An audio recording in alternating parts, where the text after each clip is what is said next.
Hello and welcome back to my weekly show, NFL Talk with Elite Wages.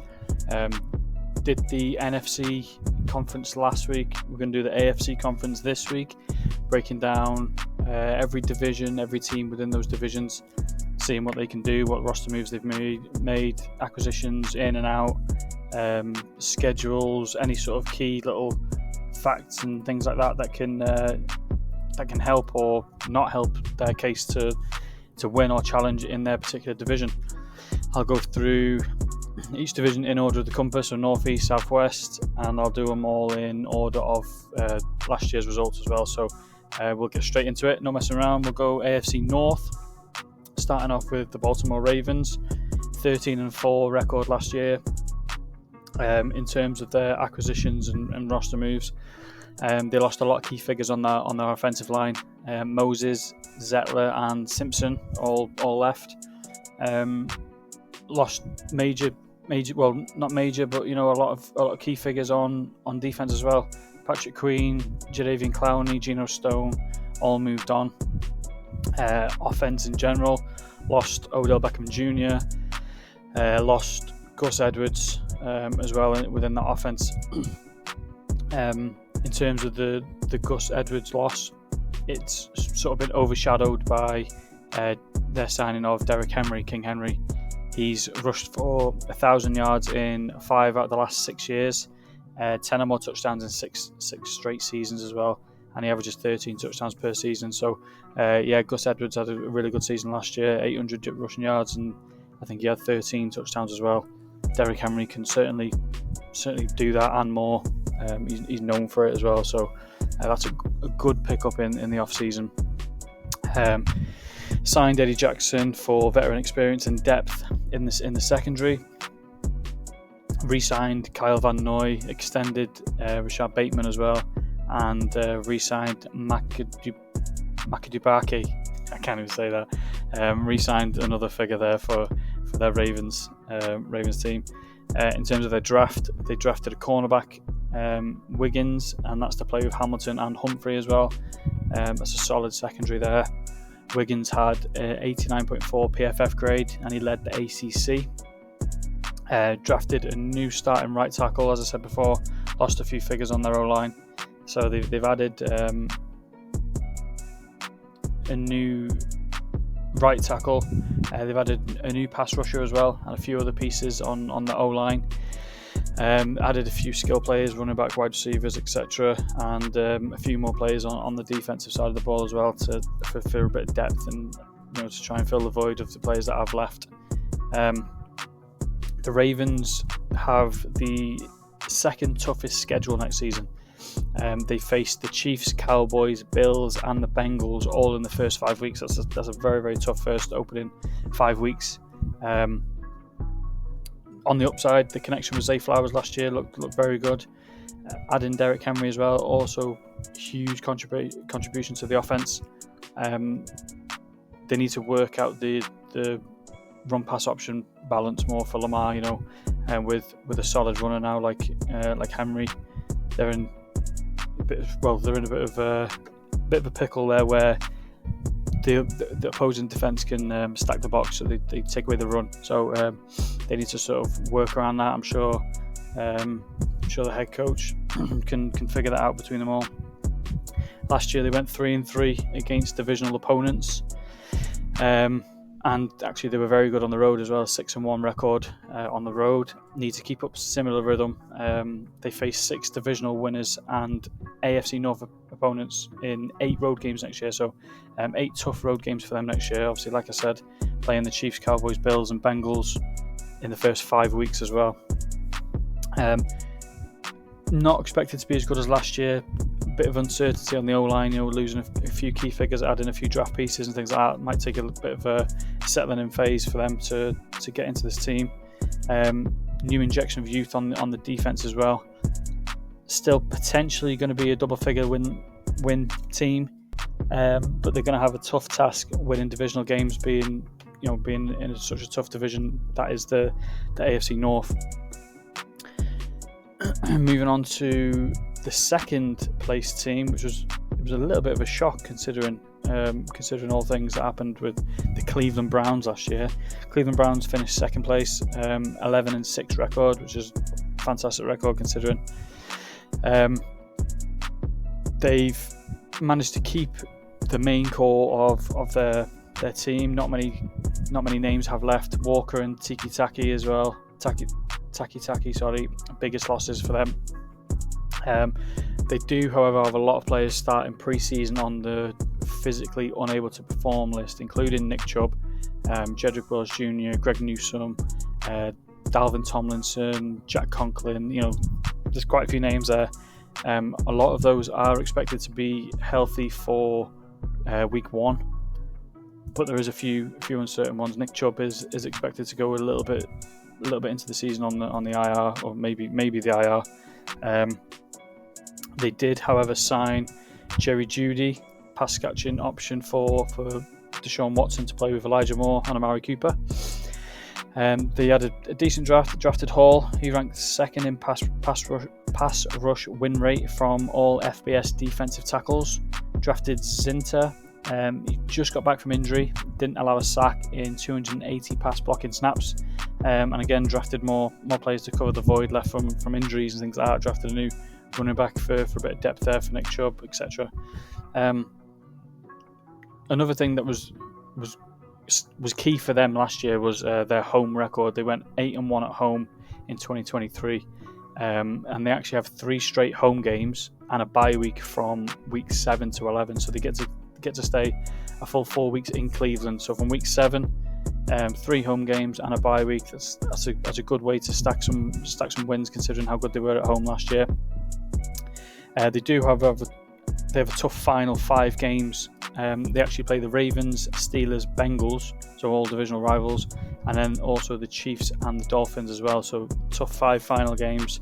Those games from week 7 to 11, they could be key, considering the caliber of the last 5 teams they play. They actually played very, very well last year, considering Watson didn't play much, or when he did play, he didn't play well either. Nick Chubb went down very early in the season.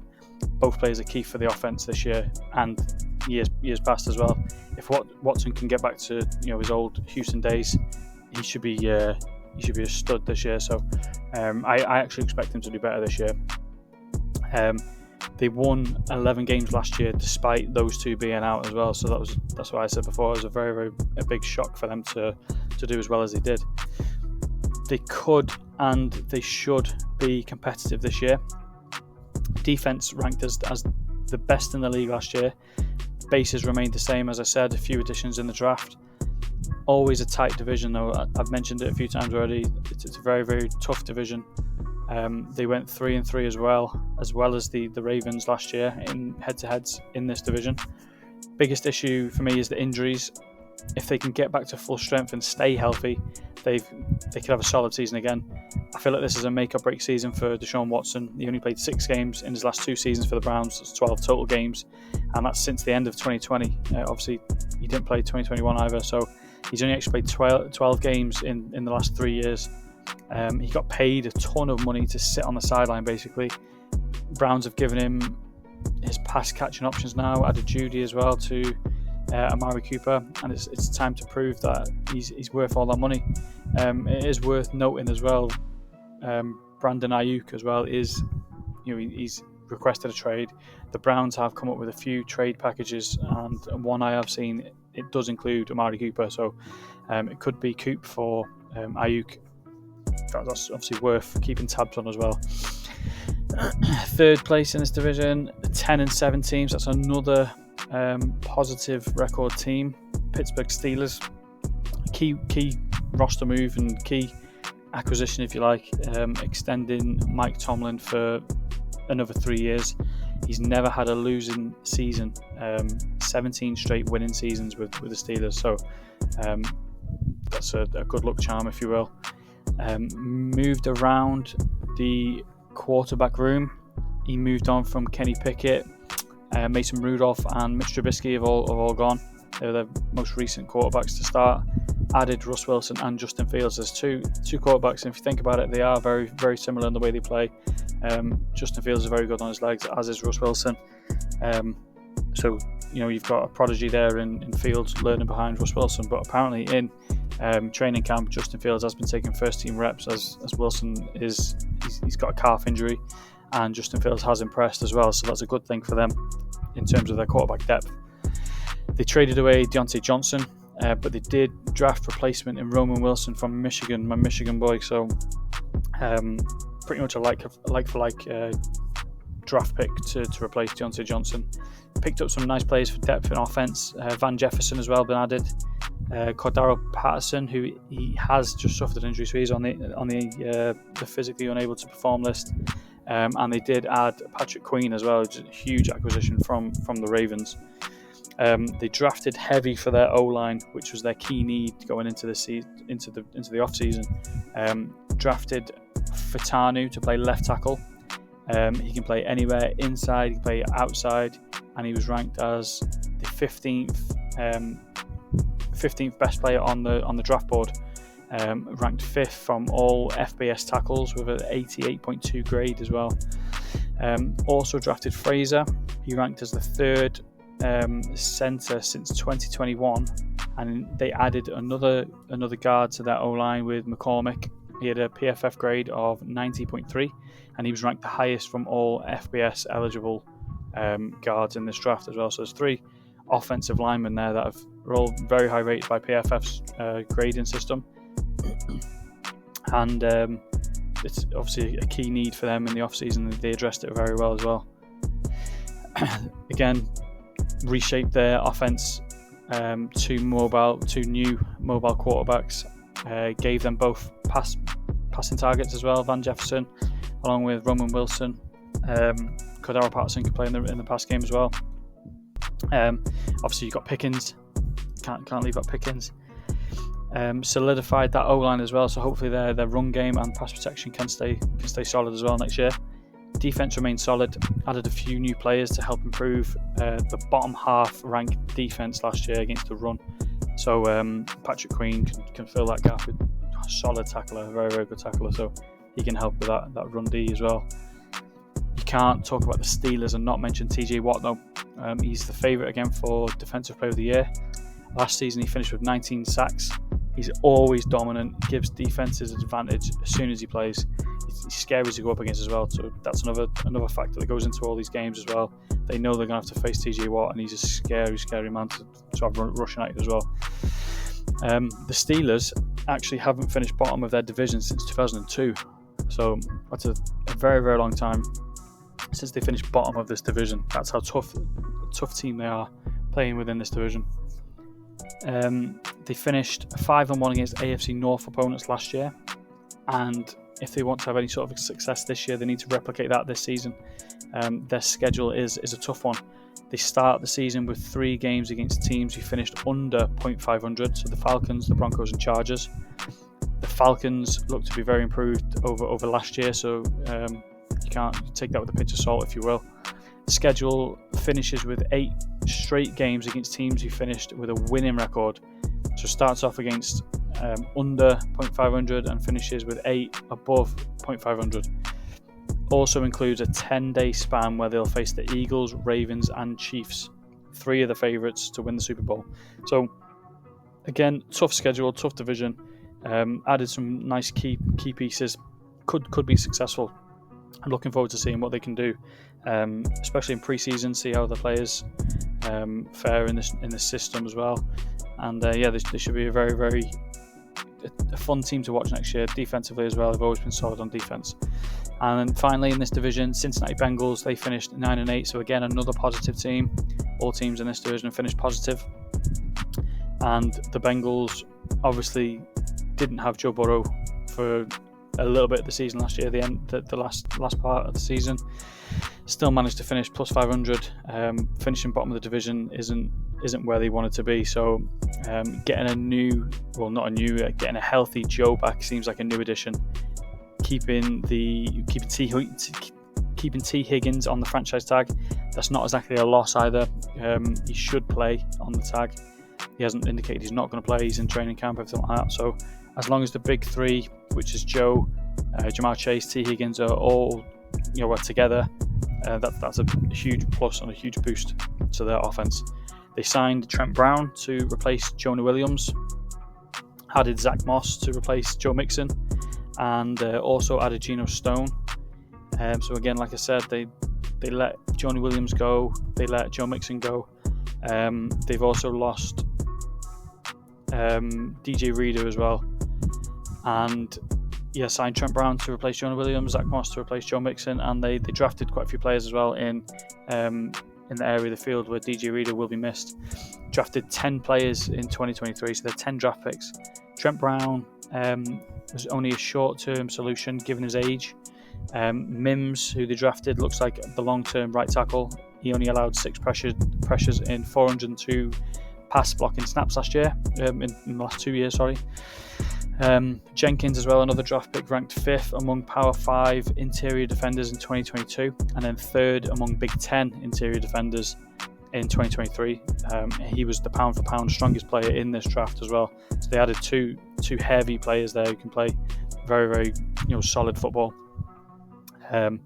They drafted Burton as well as a complementary passing option next to T. Higgins and Jamar Chase as well. And they drafted quite a few players in other areas of need. Potentially the last ride for the big three, to have any chance of keeping all three together again next year, which is looking unlikely. A player front is needed. Last time Joe Burrow had a season-ending injury, which was his rookie year, he led the Bengals to the Super Bowl, and then he won Comeback Player of the Year as well. This is a similar spot to his rookie year, where he's coming off another injury, and they're looking for a potential playoff push. They do have the potential for a 4-0 start, and it's a very, very good chance. They play the Patriots, the Commanders, and the Panthers, and they also face the Chiefs in week 2. But when you look into the Chiefs matchup, Joe Burrow's got a 3-1 record versus the Chiefs. So unbeaten through first 4, that could be very, very possible. 4-0 start, very, very good chance. O-line, still a little bit of an issue. Last season they ranked 27th in pass block win rate. Joe Burrow is the second most sacked quarterback since he entered the league, so he's had 148 sacks in 52 starts. That's a tremendous stat. And the O-line has been addressed somewhat. Hopefully they can keep him upright to have a solid chance of winning this year. And those 148 sacks, they actually were the result of 2 of his season-ending injuries as well. So that's the new draft picks. They need to get that improvement in rapidly to try and keep him upright. Burrow started the year 5-5 before he went down last year. The Bengals managed a 9-8 record. They also went 1-5 against divisional opponents. Normally, I'd blame that on quarterback 1 being injured, but 3 of those losses were with Burrow. So, sort of last year was chalked from the get-go. He didn't really start well, and his injury obviously just put the nail in the coffin for them. Overall, the Bengals look to be an improved team. Obviously, Joe Burrow back, keeping the offense together for now anyway, looks huge. Improve the O-line with draft picks and things like that. If they can keep Joe upright and do their job, then that's obviously another boost. Defense looking solid too. They've got some things they need to polish up. Division head-to-head is one of those, but overall looking like contenders in a really difficult division. And then all in all for that division and the AFC North, I've already mentioned numerous times how tough this division is. Last year marked the first time in Super Bowl era history that an entire division finished with a positive record. The Steelers, again, haven't finished bottom since 2002. 2002, can't get my words out. 2002, they haven't finished bottom since. The Browns, really, really tough to beat at home last season. The Ravens grinding out wins, coming only 1 win shy of the Super Bowl as well. And the Bengals' 1-5 divisional record from last year won't be the same story this year. They will be improved and they will be more competitive. Just think they had a 9-8 record. If they would have won a few more of those division records, they'd have been a 10, 11, 12 win team, which would have pushed them into the playoffs as well. So Joe Burrow hasn't played 2 full seasons in his career, and a healthy Joe Burrow has been to the AFC Championship in both of those 2 years. One of those extending the playoff run to the Super Bowl as well. I think this is going to be a very, very fun division to keep tabs on. I think my sleeper pick for this is the Bengals. I think Joe Burrow, I've mentioned him before, I think he goes over his passing yards. I think he wins comeback player of the year as well, and I think they potentially win this division and get to the playoffs as well. So it's going to be a very, very tough division, but it's going to be a very fun division to keep tabs on. Going over to the AFC East, in order of the 2023 results, we'll start with the Buffalo Bills, and they are 11-6 record last year. They lost a lot of key figures in the off-season. Two off the bat: Stephon Diggs, Gabe Davis for Josh Allen's pass catching options. They lost Tre'Davious White, Poyer, Morse. They did, however, manage to re-sign Rapp and Daquan Jones. They signed Mike Edwards to replace Poyer as well. Also signed Curtis Samuel. They got Chase Claypool, Marquez Valdes-Scantling to fill their receiver void left from Stephon Diggs and Davis, as well as adding Samuel, Claypool and Marquez Valdes-Scantling. They drafted Coleman as well, and he was rated as the 4th best wide receiver in the draft. In training camp, he's looked very, very, very, very, very good, and he's linked with Josh Allen very, very well. He's looking sharp, he's looking fast, he's looking like a really, really good player for Josh Allen, and hopefully he can sort of emulate Stephon Diggs a little bit to make them more comfortable. Added some more pieces on the O-line, added a new defensive tackle, a new dual threat running back weapon as well, and he can be used in both the run and the pass game. So a nice little off season for those pickups there. Training camp has been quite crucial for the Bills. I've been watching quite a bit of their training camp. Marquez Valdes-Scantling hasn't performed at all. Obviously, he was released by the Chiefs last year. Didn't really do much for the Chiefs. He's a long-time Packer, obviously, as well. I've watched him a lot as I'm a Packers fan, and it doesn't look like the same player, to be honest. He's on the verge of getting cut, actually, in this off-season from the Bills. Von Miller, he's back. He's looking sharp. And they do have a lot of injuries as well in the safety position. And because of those injuries, it's allowed Damar Hamlin to play first-team snaps, and he's actually playing his best football as well. So that's a good thing to see after his really, really upsetting injury a few seasons ago now. To see Damar Hamlin play first-team snaps as well, and playing the best football he's played in a long time. So that's good to see. The Bills, they've got a very, very good end to their season. They get to play the New England Patriots twice in the final 3 weeks. So again, the Patriots were one of the worst teams last year, and they're not expected to be much better again this year. We'll talk about them in a little bit. But getting to see those twice in the last 3 weeks could be a very, very big boost for the Bills. They do have a 5-1 record against the Patriots in the last 6 meetings. So the last 3 seasons they've won 5-1 records. So again, seeing them in the last 3 weeks, it could be key to winning or to clinching this division or clinching the playoff spot. However, though, the Bills face they face a tough schedule, and it's the 6th hardest schedule this season. Starting from week 4, they face the Jets, the Ravens, and the Texans all on the road. A few weeks later, they face 4 playoff teams, and within those 4, they will face the Chiefs and the 49ers in back-to-back weeks. So they're both the last season's Super Bowl teams. Obviously, the Chiefs and the 49ers, very, very solid teams. So they've got a lot of difficult teams there to face within a short period of time. Jets, Ravens, Texans, all on the road. And then they face a few more playoff teams, which include the Chiefs and the 49ers. They did just win their 4th straight division title, 5th straight playoff appearance as well, and 5th straight 10-win season. Despite everything that happened in this off season, and I actually ruffled a few feathers talking about this Bills team in my futures. If you want to go back, listen to my old episode, my future bet episode, and you can hear it back there. But they do have a tough schedule. Tough losses for Josh Allen, not throwing to Diggs or Davis. That'd be a task in finding a new wide receiver 1. Coleman looks sharp. He looks to be the new wide receiver 1. He could emulate some sort of Stephon Diggs form, but that remains to be seen. but I genuinely believe this is a regression season for the Bills, and I believe it could be the first time in the last 5 years they have under 10 wins. Going on to the number 2 team in this division, which is my pick actually to win this division, that's the Miami Dolphins. They finished 11-6, just like the Bills. They started off their offseason actually with a lot of huge extension news. And when I mean huge, it's not just 1 or 2, it's 3 or 4, so huge extensions to Tyreek Hill. And he was voted the number one player in the NFL by his peers from last season. Also extended Tua Tagovailoa for another 4 years, Jalen Waddle for another 3 years, Raheem Mostert for another 2 years. That's the main offense, all extended for a minimum of 2 years altogether again.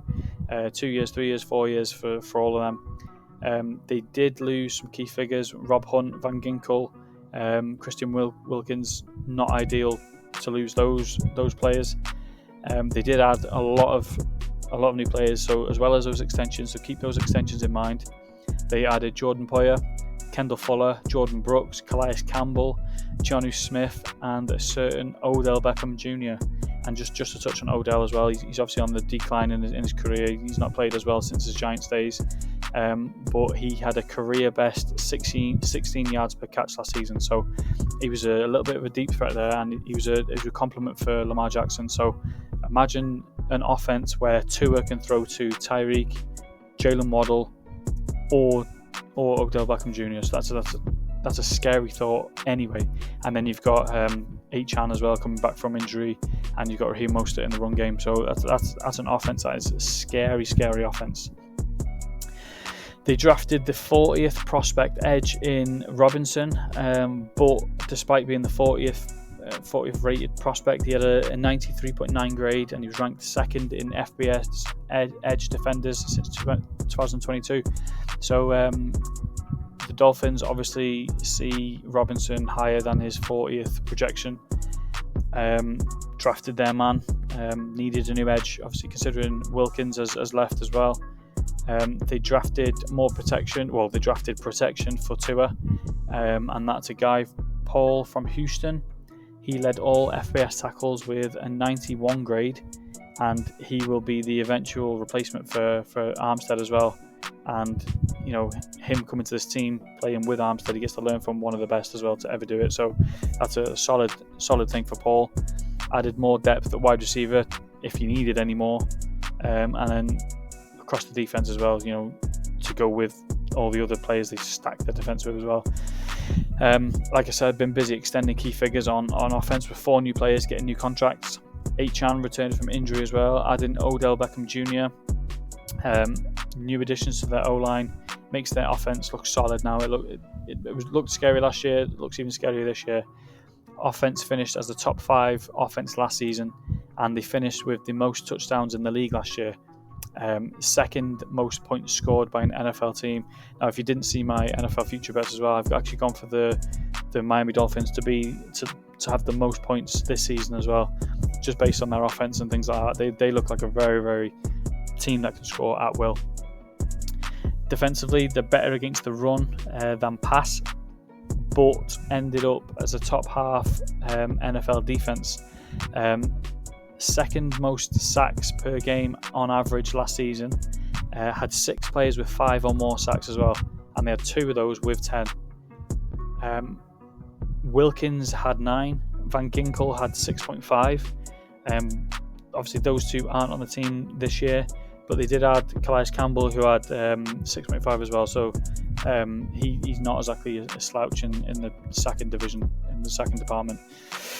The Dolphins defense is basically open to someone to step into Wilkins' shoes. If someone can emulate his 9 sacks or get double-digit figures, that'll be a huge boost to their defense as well.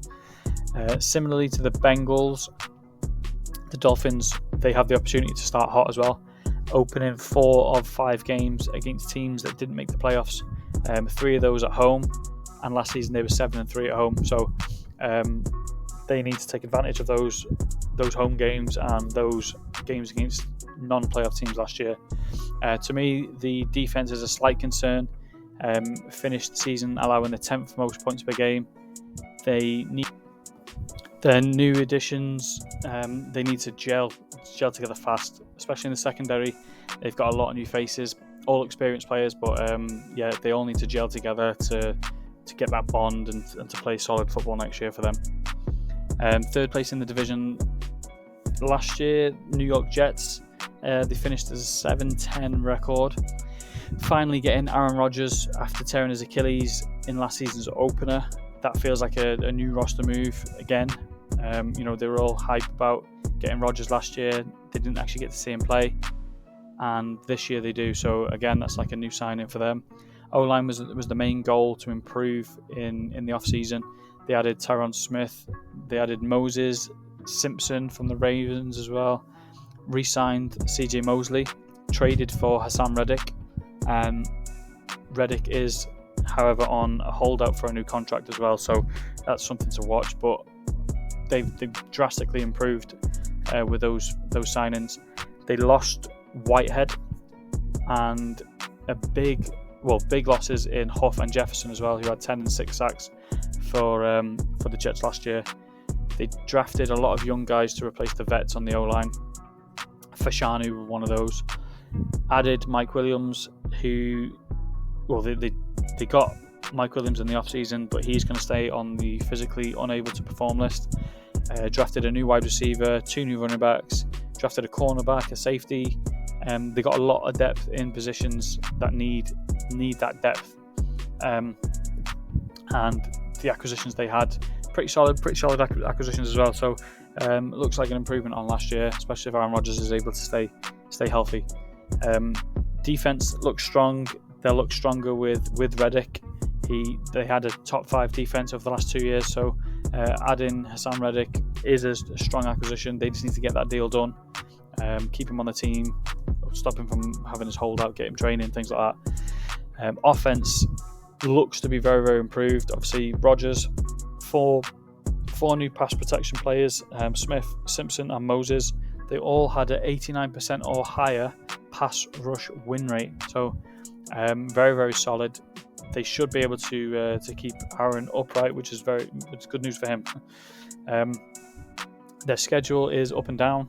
They start off with the 49ers, and then they play 4 straight against teams under 0.500. They finish the season with 5 games against teams above 0.500. So again, up and down schedule. They can win a fair few of the games. They can lose a fair few of the games. In my opinion, for the Jets, it comes down to if the offense can keep healthy, if the O-line does its job and keeps Rodgers upright, allows him to be his normal self, he can help boost this team into the playoffs. Half of Hall and Wilson, they look to be the main guys to help carry the load.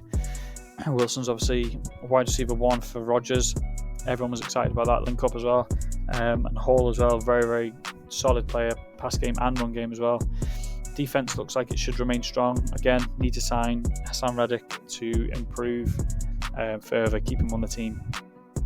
Short one there for the Jets, but on to New England Patriots, one of the worst teams in the league last year, 4-13 record. In terms of roster moves, we do have a big one that is literally just popped up as I'm speaking here. So I'll add it to the end of my list so far. So key moves, the big one was moving on from Bill Belichick. They hired one of his prodigies in Jared Mayo. Bill's been unbelievable for the Pats in the past, and he's been let down in recent years. Hired again one of his prodigies in Mayo to try and get the Patriots on the right track. Drafted May, top quarterback prospect, elite 90 grade since 2022, future franchise quarterback for New England. So they got their guy to lead the team, hopefully the next Tom Brady. Second draft pick was a guy for May to throw to. In fact, 5 of the first 5 draft picks were all on offense, and out of their total 8 picks, 7 of those were offensive players. 2 wide receivers, 2 O-linemen, as well as May.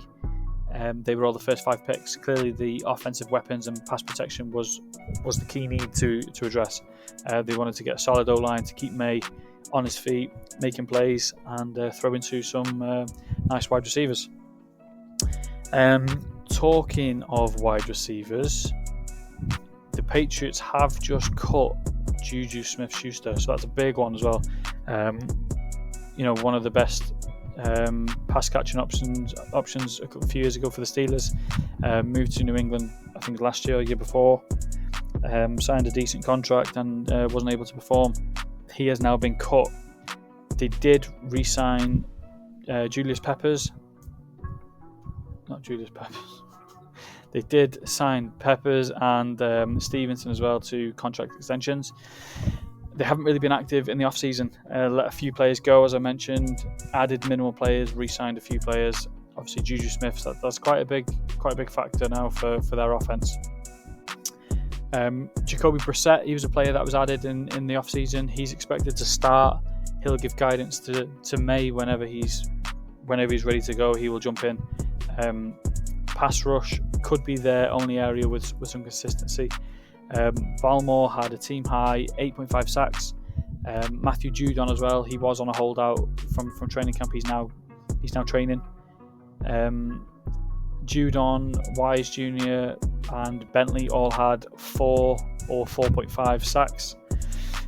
O-line was the league's worst in pass protections last year. Obvious reason for drafting, new O-linemen in the first 5 picks. They actually start the season playing the Bengals, Jets, and 49ers. That's a difficult 3 teams to start off against. And last season they started off. They had a bad season last year, but they had a 1-8 home record last year as well. So home games weren't an advantage for them last year. Tough schedule, especially for a team with a lot of new faces. Rookie quarterback with very limited passing options at receiver. Again, Juju has now gone. Again, like I said before as well, Brandon Ayuk is on the block. Patriots are in talks to acquire Brandon Ayuk as well.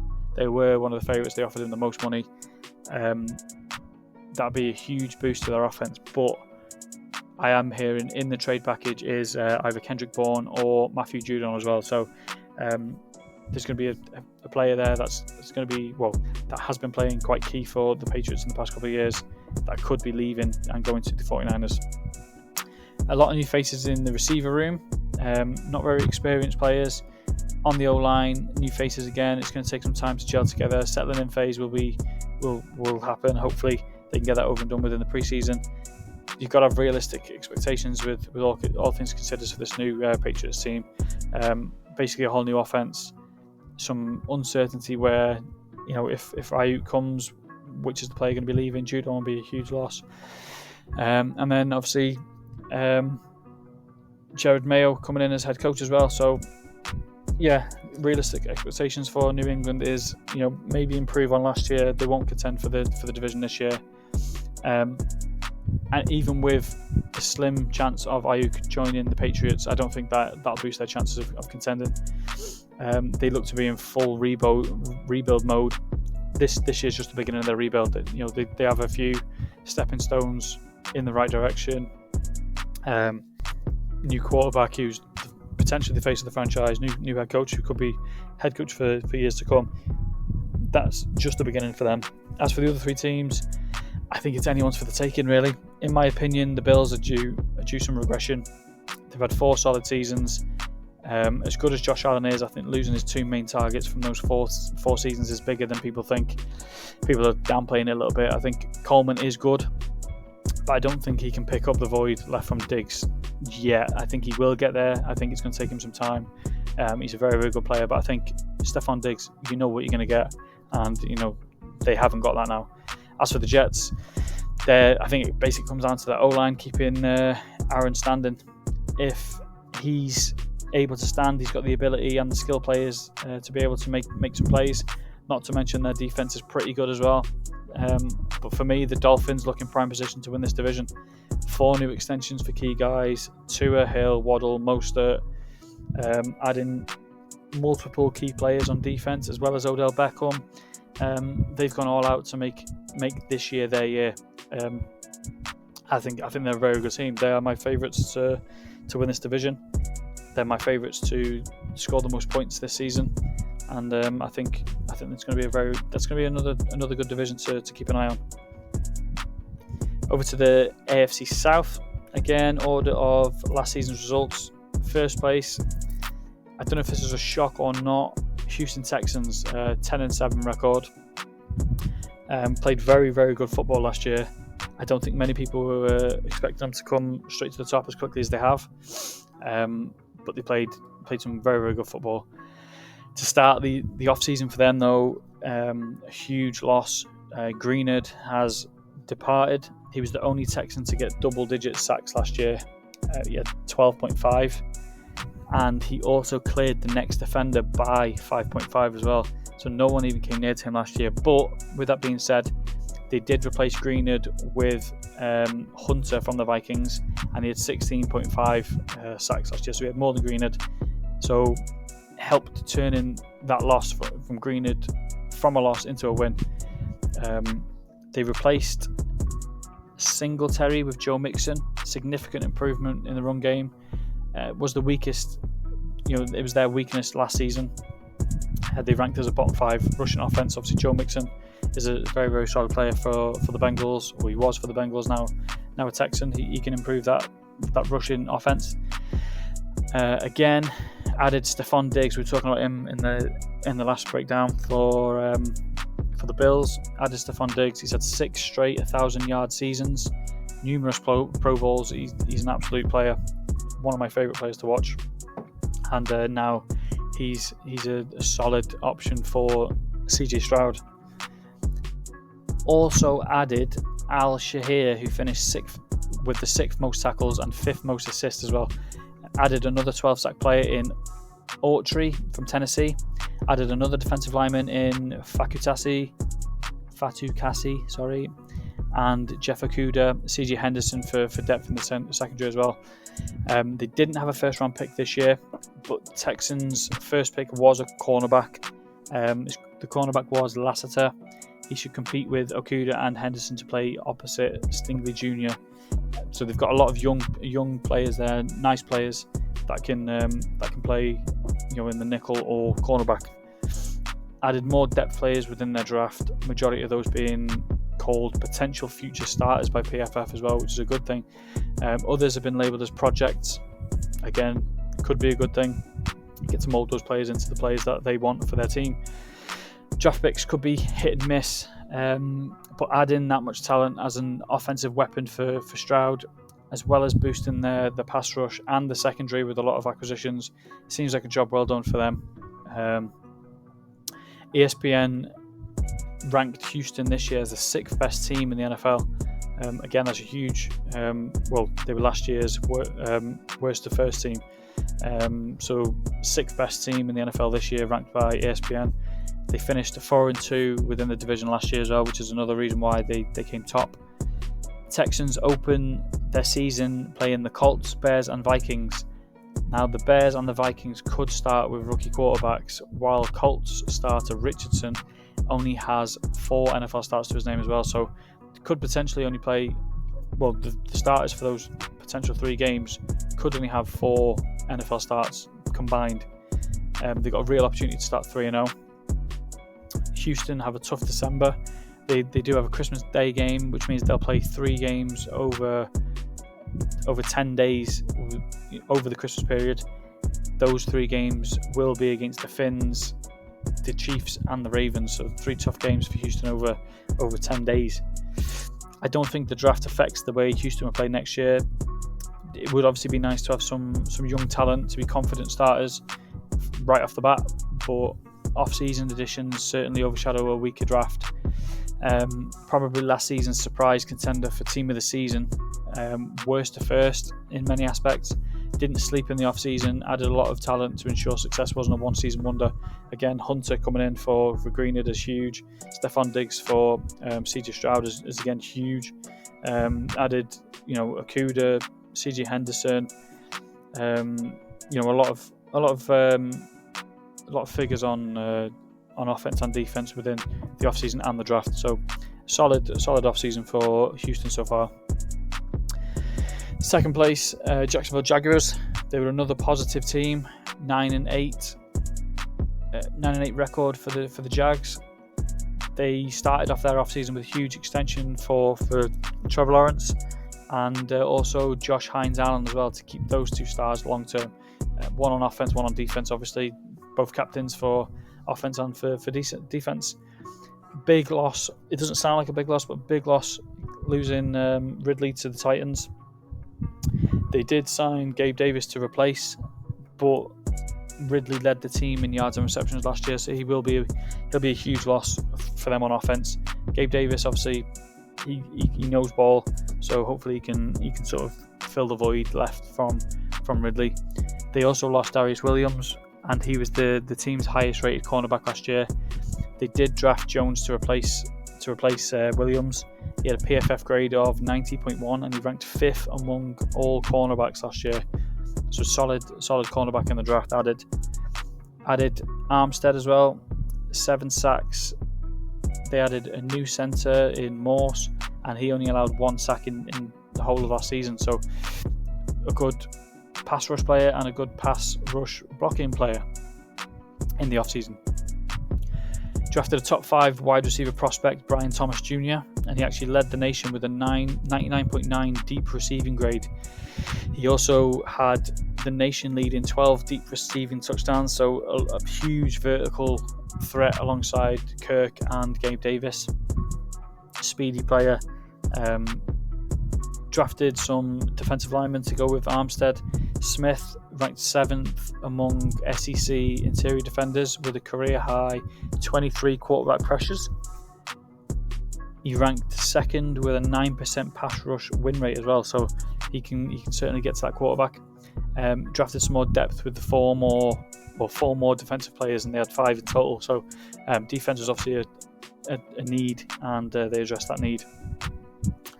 Jags last year started well. They started 8-3, and then they crumbled as they lost 5 of the last 6 games last year. Their only win in those last 6 games was against the Panthers, who were the worst team in the NFL last year. So starting 8-3, they looked very, very, sure to win the division, and then only winning 1 of the last 6 games against one of the worst teams as well. It's not a good look. They did make nice improvements on offense with Thomas Jr. He links up with Christian Kirk and Gabe Davis, as well as adding Morse to strengthen the struggling O-line from last year. The O-line struggled to create gaps for running backs last year, and they finished with the 2nd most runs for 0 or negative yard plays, and that was 120 in total. So they got shut down quite quick on the run in the run game. Their O-line also allowed Trevor Lawrence to be sacked 35 times in 16 starts. So again, a key need for them was addressing that O-line, addressing the defense. Adding Armstead to Josh Hines-Allen and Walker should improve the defense dramatically. Hines-Allen had 17.5 sacks, Walker had 10, and then Armstead had 7 of his own. So there's three solid pass rush players there. If they can all sort of get into double figures, that's a very, very good thing for this defense. The Jacksonville Jaguars, they do have a very hard schedule. It's one of the hardest. The season starts with three out of 4 games being away games, and all 4 games will be against playoff teams from last year. So the Finns, the Browns, the Bills, and the Texans. But with that being said, the Jaguars did start 4-0 in away games last year. So if there's any sort of positive to take away from playing the Finns, Browns, Bills, and Texans, they started off 4-0 last year in away games as well. So that's a good positive thing to take away from that. The Jags have also have 2 games in London. They are obviously known as London's team. The owner actually owns Wembley. They're very, very highly followed in London. I've been to the London games, and Jacksonville Jaguars jerseys are everywhere. I'm not really sure why, but they're London's team. And both of those games in London this year are potentially against rookie quarterbacks. They play the Bears and the Patriots. So they could, by that time, May could take over from the Patriots, and obviously Caleb Williams will take over for the Bears. The Jaguars did actually go 2-0 in London last year. The concern for me is the O-line not being able to protect Lawrence or make any gaps for the run game. The team also paid Trevor Lawrence in the off-season. that was in hope that he can get back to his 2022 Pro Bowl form. Last season he threw 14 interceptions and lost 7 fumbles, so he wasn't very efficient last year. Don't know if that was due to him or maybe his O-line not being able to protect him and things like that. He made some mistakes and things. So hopefully he can get back to his 2022 Pro Bowl form, and he can get the Jags back into the playoffs and winning ways. Indianapolis Colts, they were third last year, 9-8 record. For their off-season acquisitions, this is it's not an addition, but it feels like an addition. They hopefully get Richardson back for his first full season. And last year he had 4 games. He was showing glimpses of what he's capable of. It was basically a 4-game showcase. He ran in 4 touchdowns and he threw 3 touchdowns as well. So 7 touchdowns in the first 4 games, 3 of them on his legs. He was known as a very mobile quarterback, and he's got a bit of the cannon as well. So they were disappointed to see him go down last year. Hopefully he can stay healthy this year. Again, another feels like a new addition, kind of off-season acquisition, if you will. A player coming back from injury. Jonathan Taylor, he had a career low year last year due to injuries. He played through a lot of games with injuries, and his production was way down because of that. He played 10 games in total. He was probably injured for at least 5 of those before putting himself on the IR. So getting him back is just as huge as Richardson as well. So those two should boost their offense right off the bat. They got Pittman on the franchise tag. They re-signed Franklin, re-signed Kenny Moore, re-signed Buckner. All key players in those positions. They added Joe Flacco as quarterback too, just in case Richardson goes down again. Flacco's been a solid backup for numerous teams over the years. All in all, they had a good draft. They drafted Latu. He was the most productive pass rusher in college football from the last 2 seasons. He led the nation in pass rush win rate and grade. He had 23.5 sacks in the last 2 years, and he now replaces Abu Kam, who is out with a torn Achilles. So again, that's another loss for the Jags, but it's a good thing they drafted high, and they drafted a very, very good player in the pass rush aspect of the field. They drafted Mitchell to play with Pittman. He dropped just 1 pass on 103 targets in the last 2 seasons, so he's got safe hands. They drafted a new tackle, Goncalves, I think his name is. He can play left or right side. A new centre, Bortolini. He only allowed 1 sack, and he only allowed 11 pressures in 479 attempts last year. So, trying to keep Richardson healthy, keep him upright. If he's in the pocket, they've got good pass protection. Again, adding Latu to Buckner, Pay, and this is a tough one. Buckner, Pay, and Adeyingbo. They all had 8 sacks last year. So obviously Latu with 23.5 in his last 2 seasons. That could potentially be the best defense in the trenches. Buckner, Pay, Adeyingbo, and Latu as well. If they can also get 8+ sacks each, even into getting a few of those into double figures, that could be very, very scary. I do want to highlight Latu as well. I'm going to actually place a wager on him to be Defensive Player of the Year. I've gone through a bit of tape from his college years, last two seasons. I've looked at some stats and things like that. I've looked at numerous reports and things, and I think he's in a perfect position to succeed in this defense. So I'm actually going to place a wager on him to be Defensive Player of the Year, which I'll probably do another episode on some additional plays and news and things like that later on, and just before the season starts. So I'll remind everyone of that later on. From week 5, the Colts, they'll play only 1 home game in 40 days. They started at 4-1 in away games last season, so it's not too bad, but 40 days in, majority of that being away games. The Colts end the season with 5 out of the last 6 against teams that didn't make the playoffs, and they also get a late bye as well. So the final 6 games, 5 of those against teams that didn't make the playoffs and a bye, could potentially be a good thing for their season finish. Try and get them back into into the contention for this division. They nearly made the playoffs last season despite only having Taylor and Richardson for 14 games combined. Obviously 4 games for Richardson, 10 games for Taylor. With a full strength offense, improved defense, they could make a push for the division and possibly the playoffs again.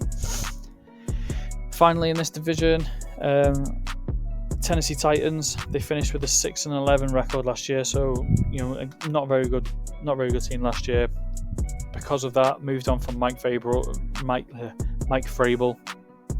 replaced him with Brian Callahan. They lost 3 massive players: Derrick Henry, obviously, Al Shahir and Autry. I've already mentioned all 3 of those. Henry, 6 straight 10 touchdown seasons.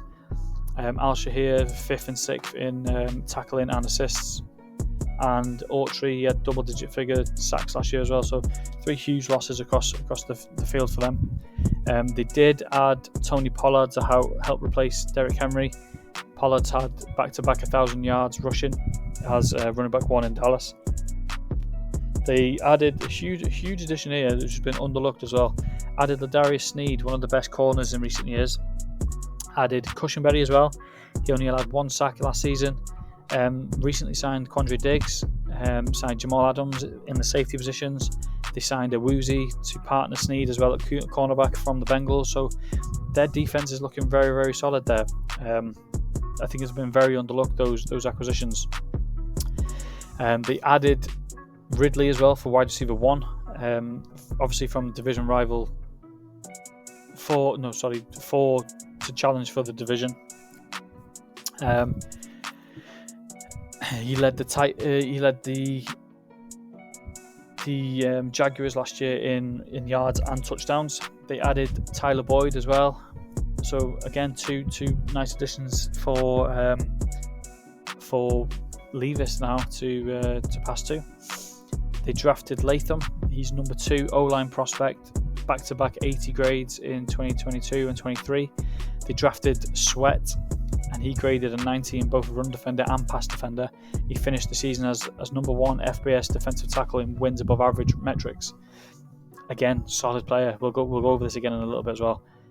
They drafted 2 more solid defenders who both posted 85 plus grades in their positions as well.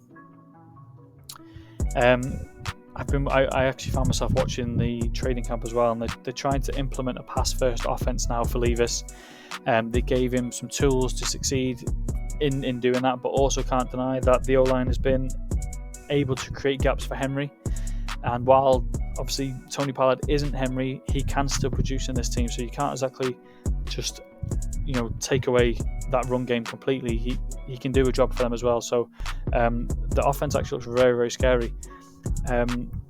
Just a few betting odds here now as well. For the division, to win the division, they are 10.00, so they are 9-1, I think that is, in fraction. To make the playoffs, they are 5.0, and to get 7 wins is double money, and that's plus 110 in American odds. They're huge underdogs in this division. They had 6 wins last season, and the team has looked very much improved in the off-season. They should improve on last season's result with 7 plus wins. This is a little sneak preview of another future bet that I'm going to be placing, and it's going to be a sprinkle bet for them to win the division, a little bit higher sprinkle bet for them to make the playoffs, and I'm going to do 7 wins at plus money as well. I think that's very, very good value. I think considering everyone that they've added, it's a good wager to have. Now looking over to their schedule, they've got the 5th easiest schedule based on last season's results, but they will end the season playing 5 teams who finished above .500. Again, this team, I think they can win games this year. Last season's record against the division was only 1-5, so that's obviously not good enough to challenge for this division. Obviously losing Al Shahir, he was the most productive tackler in the team. He was top 5 in the league. They lose Autry as well, who led the team in sacks with 11.5. But now you add a young guy in Sweat. You add him to Landry the third and Simmons. You revamp the whole secondary with Pro Bowlers in Adams, Diggs, Sneed, Awuzie, potential top 5 defense. As well as this, you added Tony Pollard to replace Henry. You added Ridley and Boyd, and you obviously add them to Hopkins for Levis's pass catching options. Touching on Hopkins, he is on the physically unable to perform list for now. He should be back for week 1, so those 3 should be ready to go. You also add Latham and Cushenberry for solid pass protection for Levis.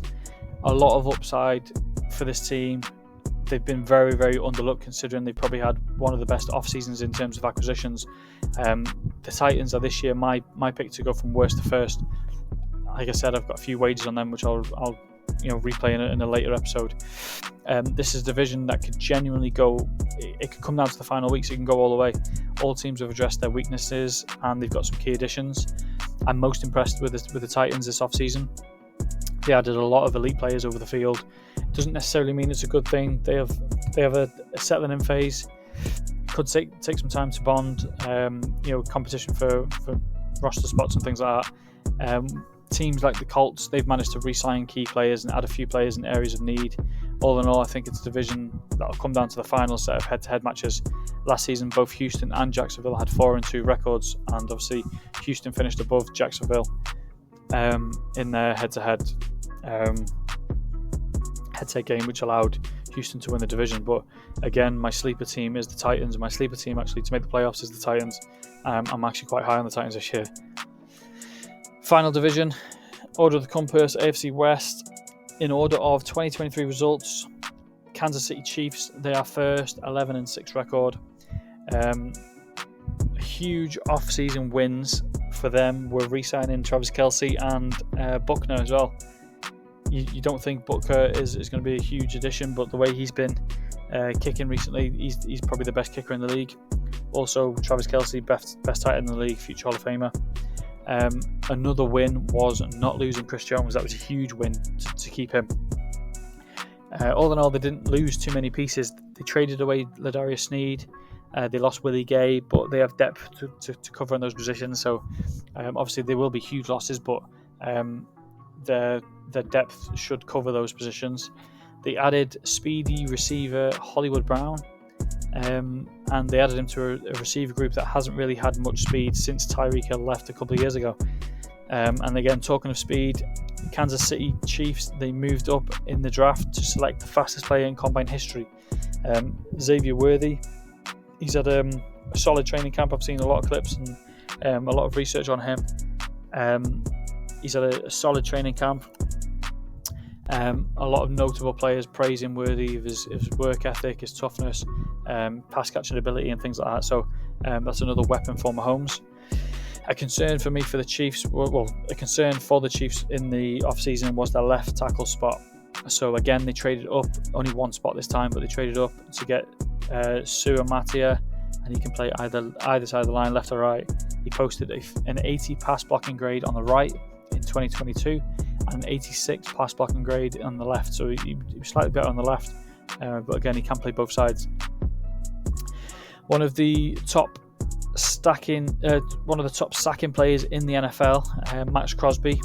Obviously, the Las Vegas Raiders, they see each other a lot, the Raiders and the Chiefs being in the same division.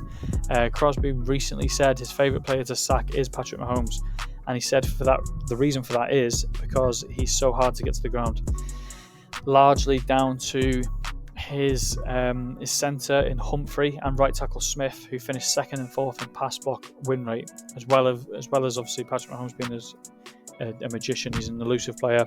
Max Crosby, he wants to get Patrick Mahomes down. He thinks he's the toughest player to do so. New speedy wide receiver weapons for Mahomes. Pair him with Rashee Rice as well, and obviously Travis Kelce, Isaiah Pacheco in the run game. That's a nice looking offense in terms of skill players. Despite not adding any new starters to the pass rush, they've still got Chris Jones and Karl Aftis as well. They both had 10.5 sacks last year, and you add them to another two guys who had 7 and 6.5 as well. So they didn't slack in the sacking department. They were able to do it.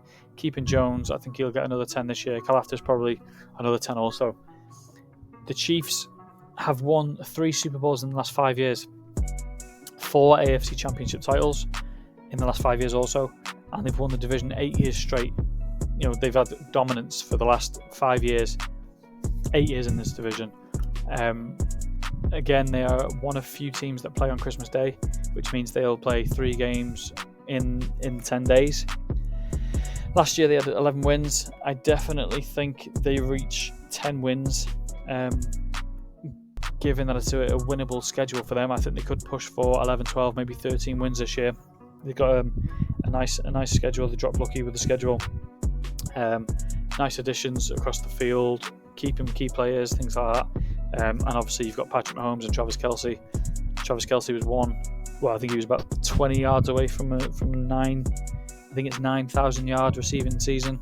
Obviously Patrick Mahomes, always one of the favourites for MVP, so I think they'll continue their dominance again this year. In second spot was the Vegas Raiders, 8-9.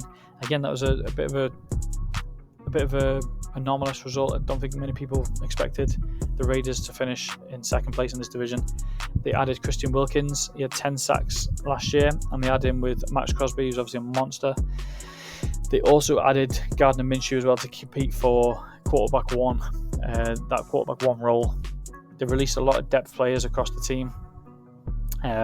They also lost Josh Jacobs, who he actually could be a huge loss. They signed Michael Gallup, who then retired, so that's another loss. They drafted Brock Bowers, tough pass catching option in tight end. He should boost that position. They haven't really had a solid player last year in tight end since Darren Waller left. They drafted a new centre in Powers Johnson, and he could play anywhere along the line. The current centre ranks 9th highest in the position, so it's unlikely that Powers Johnson is going to go straight into the centre role, but he could do in the future. Powers Johnson did only allow 1 pressure in 481 pass blocking snaps, and he was the highest graded centre since 2022. So a bit of a situation there for the Raiders in who they start. Last year they were ranked as a bottom 4 team. This year they're ranked as a bottom 4 team. O-line was a concern before the draft. They drafted 2 players to help improve in the first 3 picks. Pass rush should be very, very good. Crosby 4.5 sacks. Kuntz 8 sacks. Now Wilkins had 9. That looks like a hard trio to stop in the pass rush department. The concern for me and for many people actually is the quarterback position. They didn't know. To me, they didn't really know what they were doing in the draft. They had numerous opportunities to draft up or to select a franchise quarterback, and now they don't have a franchise quarterback, which means there's going to be uncertainty after the season for next season. Not having a set franchise quarterback is unsettling to a lot of the veteran players. The quarterbacks, obviously, their receiving options. Devontae Adams, for example. This could be a reason he might try and force through a trade. There's no saying if he's going to stay or leave if things get ugly. And a player like Devontae Adams, people are going to jump at that opportunity if he becomes available. I don't think this team will emulate their success last season. I expect a lot of regression. I struggle to see the plan during their off season again. I don't know what they were trying to do with the draft or anything like that. They sort of didn't look like they had a plan, and they haven't improved. The team's probably gotten a little bit worse, so not a good thing for Vegas Raiders fans. Over to the Denver Broncos. They finished 3rd, 8-9 record. Now they lost a lot of key members from their team. They lost Russ Wilson, but it's not a huge loss. Obviously, the money side, that's a huge loss. But he didn't sort of fit in this offense, and he probably hurt himself and the team a lot more than people think. They lost Cushenberry as well on offensive line, Jerry Jeudy, and they lost Justin Simmons as well, which is a big loss. They've re-signed Patrick Surtain. They kept the secondary solid with him, hopefully build around Patrick Surtain in the defensive aspect. They signed Josh Reynolds to play with for Mims and Sutton. Now, like I said, they got rid of Russ Wilson, and they added their franchise quarterback in Bo Nix.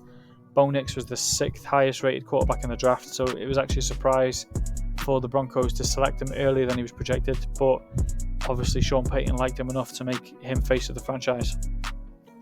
They drafted a pass rusher, and that was a must for Denver. They selected Ellis.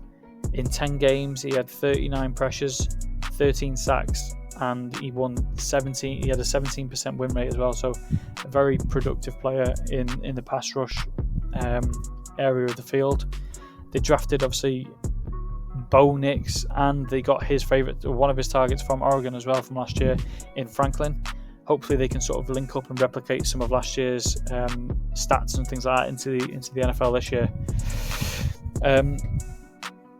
They struggled to get to the quarterback consistently last season. They're obviously hoping that Ellis can do that on a regular basis for the Broncos. He had more sacks than any of the Broncos pass rushers last season. He had 13, like I said.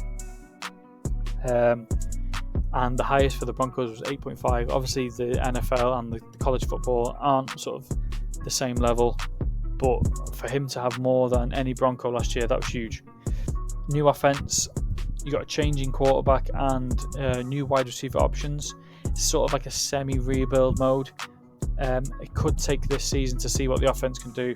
I'm sure their expectations are quite high, but given the circumstance, you've got to be realistic in their expectations.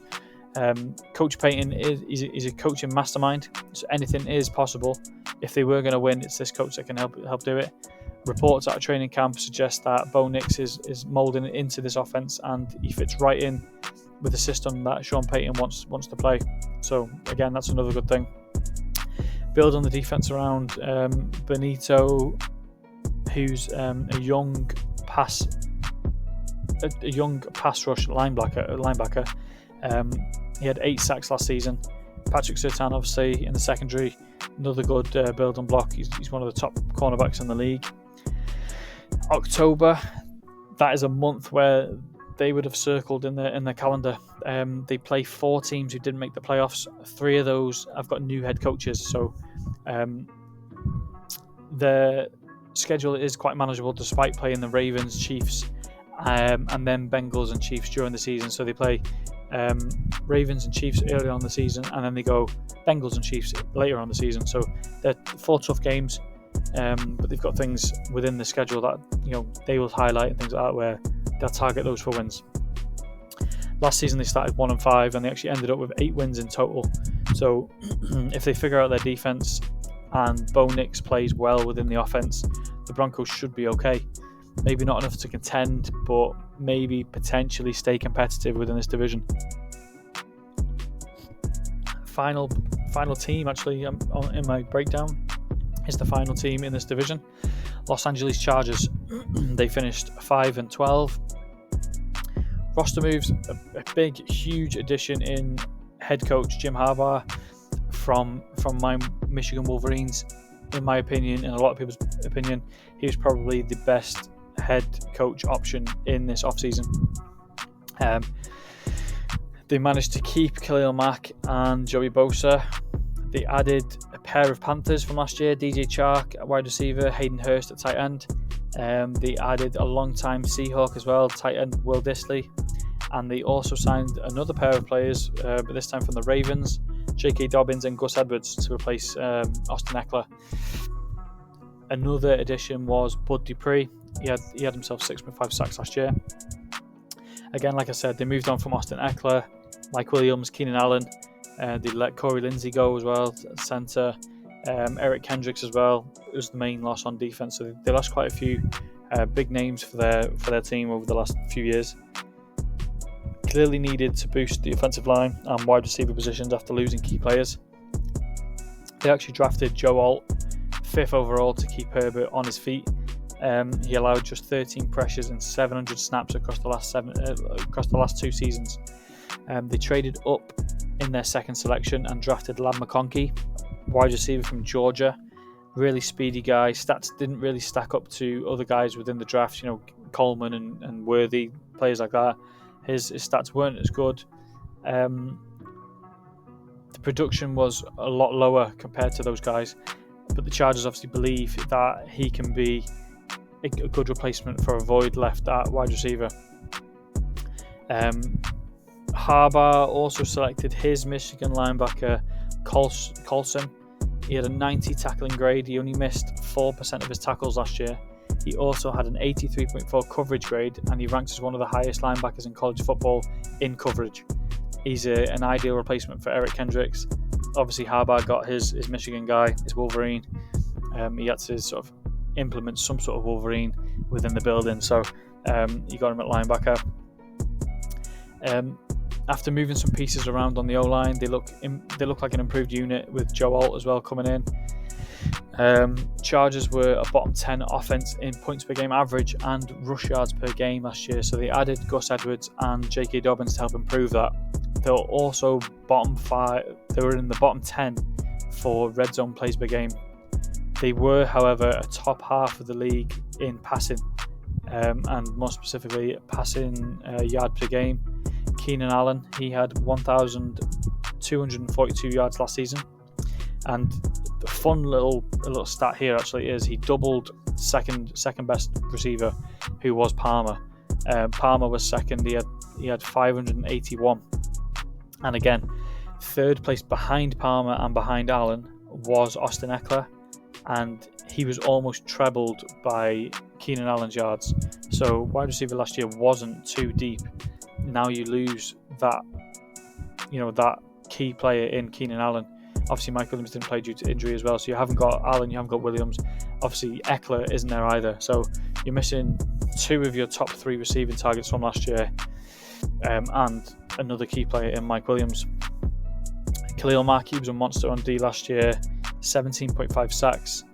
Second was Bosa with 6.5, and you add Bud Dupree as well, who had 6.5 of his own. Add Colston to these, should strengthen their defense. Derwin James, he'll keep the secondary tight at the back.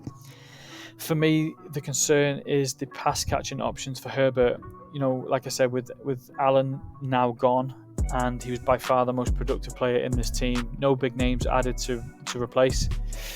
With a good O-line, the run game could and should be better in the hands of Gus Edwards as running back 1. He had a career high 810 yards last year, 13 touchdowns, and obviously when healthy, J.K. Dobbins, he's also a nice addition. He's just got unlucky the past few years with a lot of injuries. The Chargers, they get to face 3 teams who finished under .500 last season, and they will be in the final 3 weeks. 2 of those, however, will be division rivals Denver and Las Vegas. The Chargers actually went 1-5 against divisional opponents last year, so although Denver and Vegas went under 500 last year, they didn't. I think they actually won 1 of those 4 games against Denver and Las Vegas, and that was against Vegas. To add to that, the Chargers will play the Ravens, the Chiefs and the Bengals within a 4-week span. Those 3 teams have consistently been in the AFC title race and in the title game for the past few seasons, so a tough little schedule there for the Chargers. In regards to this division, I don't think there's any other outcome than a Chiefs domination within this division. Again, they've proven consistently that they are able to win this division 8 times in a row. Like I said, 3 Super Bowls in the last 5 years, 4 AFC championships in the last 5 years also, proving that they've got key major figures like Patrick Mahomes, Travis Kelce, Chris Jones, etc., just to keep up their winning ways. I don't believe anyone comes close to taking this division, but it will, however, be a tough contest for second place and a real battle between the other 3 teams for second, third, fourth positions. I think those could become very, very close when it comes down to the end of the season. And there we have it then, the end of this episode, the end of the AFC conference breakdown. Last week we did the NFC conference, and obviously now we've backed it up with the AFC. So that's all divisions, all teams broken down. Obviously, there's still another 30 days roughly until the season starts. We've got a lot of preseason games to get through. There's again 30 days, a whole month of news and unfortunate injuries. Obviously, we don't want to hope for injuries or anything like that. Injuries all over the league. So a lot of things still to address and still go down. A lot of trades. Brendan Ayuk for one, still on the block. So I will be doing. I'm going to keep up the weekly episodes. Next week it'll just be hopefully it'll be a short one. a little bit of news, maybe break down a few of the preseason games, things like that. If any sort of key players or anything like that, or anyone impresses, I'll mention those. Basically on Rookie Watch for the next couple of weeks, on roster watch, see who gets cut, see who gets drafted, not drafted, see who gets traded, any additions, any cuts. Again, see how people play. I know, for instance, the Packers are starting their starters in their game this weekend, so I can sort of go through any preseason games and preseason action, training camp news, things like that. So I will be back again next week, same time next week. I appreciate everyone for listening all the way through. So thank you very much, and we'll see you next week.